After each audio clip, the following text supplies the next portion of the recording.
जय श्री कृष्ण। सुखमय संडे सत्संग में सभी का स्वागत है। श्री गुरुदेव श्री कृष्ण को याद करते हुए शुरू करते हैं आज का सत्संग। कोई कितना भी अयोग्य हो, कोई कितना भी असमर्थ हो, लेकिन जब जीवन में सत्संग आ जाता है, भजन आ जाता है, नाम जप आ जाता है, तो जीवन सुखमय हो जाता है। जीवन की अयोग्यता खत्म हो जाती है, असमर्थता खत्म होती है, क्योंकि दरिद्र वही है जिसका हरि से संबंध जिसे अनुभव नहीं होता, और कमज़ोर भी वही है जिसे उस संबंध का बोध नहीं होता, और ये बोध सिर्फ और सिर्फ सत्संग से होता है। अयोग्य को योग्यता और असमर्थ्य को सामर्थ्यवान प्रभु बनाते। प्रभु के नाम का आश्रय निर्बल से निर्बल को निडर निर्भीक बना देता है। इसके लिए हम कितने ही संतों के जीवन के चरित्र पढ़ सकते हैं, या कुछ के चरित्र हमने सुने भी होंगे, हम पढ़े भी होंगे। और आजकल तो सोशल नेटवर्क का ज़माना है, गूगल पर बहुत सारे चरित्र कथाएं पढ़ने सुनने को मिल जाती हैं। तो जब हम भक्तों का चरित्र पढ़ते हैं तो मीराबाई थी, प्रहलाद भगत थे, वो छोटे थे, ध्रुव भगत हुए, वो छोटे थे, उम्र में 5-5 वर्ष के थे। मीराबाई अबला स्त्री थी उस जमाने की। उनमें वो निर्भीकता कहाँ से आई? क्योंकि उन्होंने पूर्ण रूप से नाम का आश्रय ले लिया। नाम का आश्रय होने से मन की चंचलता मिट जाती है, मन स्थिर हो जाता है। मन स्थिर होते ही दृढ़ता बढ़ती है। जिस तरह हम शारीरिक श्रम ज़्यादा कर लेते हैं तो हमें थकान हो जाती है, हमारे हाथ पैर कांपने लगते हैं, हम एक जगह स्थिर नहीं खड़े हो पाते। तो ये 2-4-5-7 घंटे के लगातार के श्रम से जब हम इतनी कमज़ोरी या कंपन अनुभव करते हैं, तो ये मन जो जन्मों जन्मों से चल रहा है, कितनी योनियों में भटक कर अब हम इस जन्म में स्वयं को देखते हैं, तो ये मन कब से चल रहा है, इसी विश्राम की कितनी आवश्यकता है। कोल्हू की बैल की तरह ये मन सतत चल रहा है, सतत चल रहा है। तो वो चलते चलते कांपने लगा है, कंपन होने लगा है, कमज़ोरी अनुभव होती है, और उस कमज़ोरी को हम सोचते हैं कि ये मन चंचल है, मन भटकता रहता है।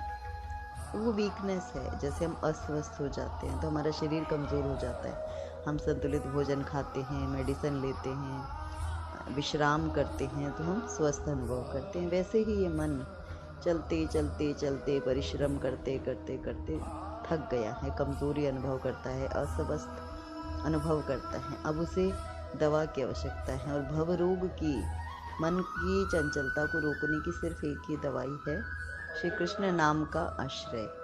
और वो लेते ही धीरे धीरे मेडिसिन अपना असर दिखाती है, और ये मन के विकार एक एक करके दूर होने लगते हैं। और जब मन की चंचलता दृढ़ता में बदलती है, मन का अभाव भाव में बदलता है, मन मोहन में लगने लगता है, तो हम अपने मन को विश्राम की अवस्था में पाते हैं। हमें लगता है अब हमारा मन भटकता नहीं है, अब हमारा मन स्थिर हो गया, क्योंकि प्रभु ने उसको अपने योग्य बना लिया। जितने भी अवगुण थे, जितने भी विकार थे, वो सत्संग के नाम के प्रभाव से एक एक करके चले जाते हैं, नष्ट हो जाते हैं। सन्मुख होई जीव मोहि जभी, सन्मुख होई जीव मोहि जभी, जन्म कोटि अगनासहि तभी। तो जैसे ही जीव सन्मुख होता है तो उसके सारे जन्मों जन्मों के पाप नष्ट हो जाते हैं। पाप नष्ट करने की एक ही दवा है, नाम। नाम हरि का नाम, राम का नाम, कृष्ण का नाम, शिव का नाम, देवी का नाम, जो भी नाम हमें प्रिय हो वही नाम।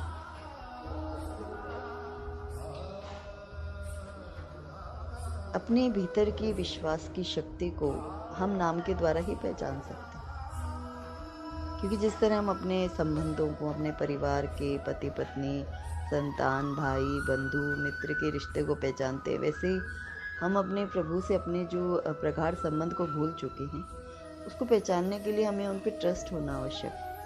क्योंकि अगर हमारा, जैसे हमारा घर में हमारा भाई है या बहन है, पति पत्नी है, संतान है, हमें विश्वास नहीं है तो उस रिश्ते में क्या है? सिवाय खोखलेपन के उसमें कुछ भी नहीं। कहने के लिए पति पत्नी का रिश्ता है, भाई भाई का रिश्ता है, भाई बहन का रिश्ता है, लेकिन विश्वास नहीं है तो वहाँ सब बेकार, नाम का रिश्ता है। और विश्वास होता है तो पराया भी अपना लगता है, और जहाँ विश्वास नहीं होता वहाँ कितना ही अपना हो, कितना ही ब्लड रिलेशन हो, वो पराया ही अनुभव होता है। वैसे ही ईश्वर के साथ हमारा संबंध है, क्योंकि प्रभु तो कण कण में है, जगह जगह है, हर जगह है। हम उन्हीं में रहते हैं, उन्हीं की बनाई प्रकृति में, उन्हीं के बनाए संसार में, उन्हीं की दी हुई देह में हम प्राण तत्व के रूप में श्वास ले रहे हैं। ये शरीर नश्वर, ये संसार नश्वर, सब छूट जाएगा इस देह की मृत्यु के साथ।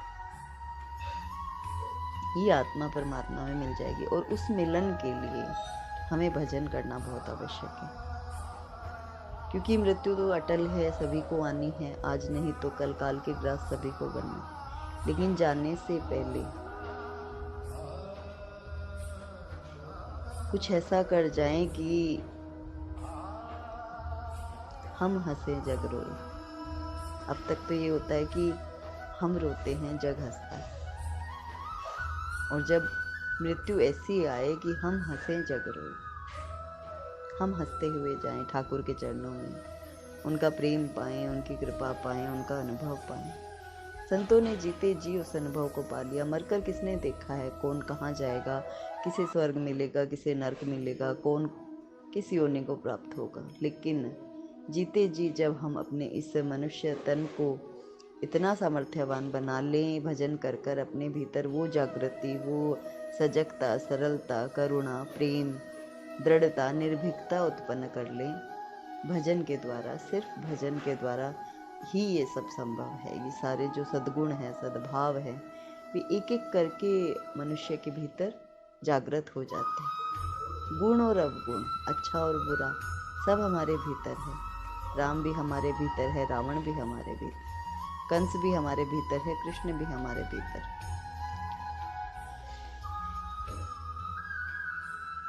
तो भाव प्रधान है कि हम कृष्ण को मानते हैं तो हमारे भीतर कृष्ण की जागृति होगी। हम संसार को मानते हैं, संसार के प्रति सिर्फ सोचते हैं या अच्छा बुरा ईर्ष्या भाव रखते हैं, बुरे भाव रखते हैं, किसी का बुरा चाहते हैं, तो हमारे भीतर कंस भाव बढ़ता जाएगा। तो सूर और असुर दोनों हमारे अंदर।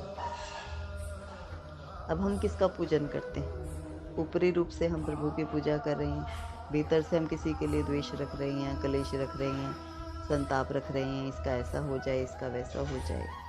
जब हम ऐसा भाव रखते हैं तो हमारे भीतर तो कंस ही है, ऊपर से हम कृष्ण कृष्ण कर रहे हैं। लेकिन ऊपर से आप क्रोधित भी हैं या कैसा भी व्यवहार आप, जैसा आपका स्वभाव के अनुसार करते हैं, लेकिन भीतर परमपिता परमात्मा के शरणागत हो, आप सिर्फ परोपकार का भाव रखते हैं कि किसी का मेरे द्वारा बुरा ना हो, सबका कल्याण आप चाहते हो, तो आपके भीतर सिर्फ और सिर्फ कृष्ण विराजमान है, उन्हीं का प्रभाव है, उन्हीं का साम्राज्य है। तो अपने इस मन के अंदर राम को बिठाना है या रावण को, कंस को बिठाना है या कृष्ण को, ये तो हमारे ऊपर, हम किसके भाव को प्रगाढ़ता दें। जीवन में सत्य हो, प्रेम हो, करुणा हो, दया हो,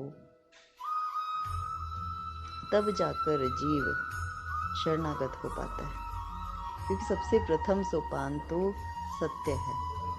जब हम सत्य का संग करते हैं, सत्य के साथ रहते हैं, तो एक एक करके सद्गुण हमारे भीतर प्रकट होने लगते हैं। प्रेम, करुणा, दया, भक्ति, भाव, नम्रता। तो ये जो सद्गुण हैं, धीरे धीरे बीज जब सत्य का हमारे हृदय में बोया जाता है, नाम का बोया जाता है, तो उस पेड़ से तरह तरह की शाखाएं निकलती हैं, सारे सद्गुण निकलते हैं और सुंदर सुंदर पुष्प निकलते हैं कृष्ण नाम के।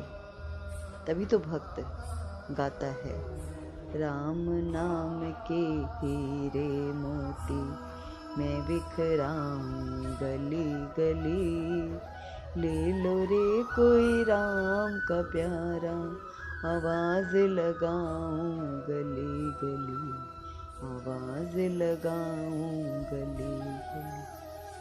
तू राम नाम के मोती कौन बिखेरेगा? जिसका बागान राम नाम से भरा हुआ है, जिसमें इतने हीरे मोती प्रभु के नाम के लगे हैं, वही तो बांटने के लिए निकलेगा, वरना तो संसारी तो बेच खाते। लेकिन जो प्रेमी है, जो भक्त है, जो प्रभु का है, वो करुणा करके, वो प्रभु के प्रेम स्वरूप, उसके एक नाम के बीज ने अनगिनत राम नाम के रतन उसके भीतर प्रकट कर दिए, तो वो उनको बांटने के लिए निकल पड़ता है कि कोई दरिद्र, कोई ऐसा निर्धन जो प्रभु का प्रेमी नहीं है, जो प्रभु से विमुख हैं, उनकी ओर मैं चलूं और उन्हें वो मोती दे दूं, ताकि वे भी धनवान हो जाएं, माला माल हो जाएं। तो ये जो भाव हमारे भीतर प्रकट होता है, बांटने का, देने का, कृष्ण नाम को बांटने का, राम नाम को बांटने का, वो उनकी कृपा से आता है, क्योंकि वो बीज हमारे भीतर गुरु ने बोया, और उस बीज का, उस नाम के बीज का वृक्ष जब बढ़ गया, तो उससे राम नाम के, कृष्ण नाम के फल, उस राम नाम, कृष्ण नाम के हीरे मोती उस पेड़ में लगने लगे। वो बगीचा, हृदय का बगीचा, मन का मंदिर खजाने से भर गया, और उस खजाने को हम बांट रहे। ले लो रे कोई राम का प्यारा, आवाज लगाऊं गली गली। इस खजाने को लूटने के लिए सत्संग में जाना पड़ता है, प्रभु के भाव में डूबना पड़ता है, प्रभु के प्रेम में डूबना पड़ता है, तब जाकर ये खजाने की चाबी हमें मिलती है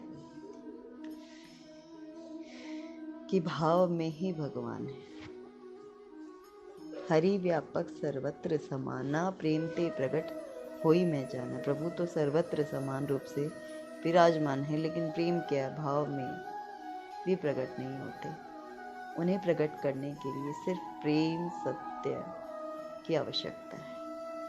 जय श्री कृष्ण।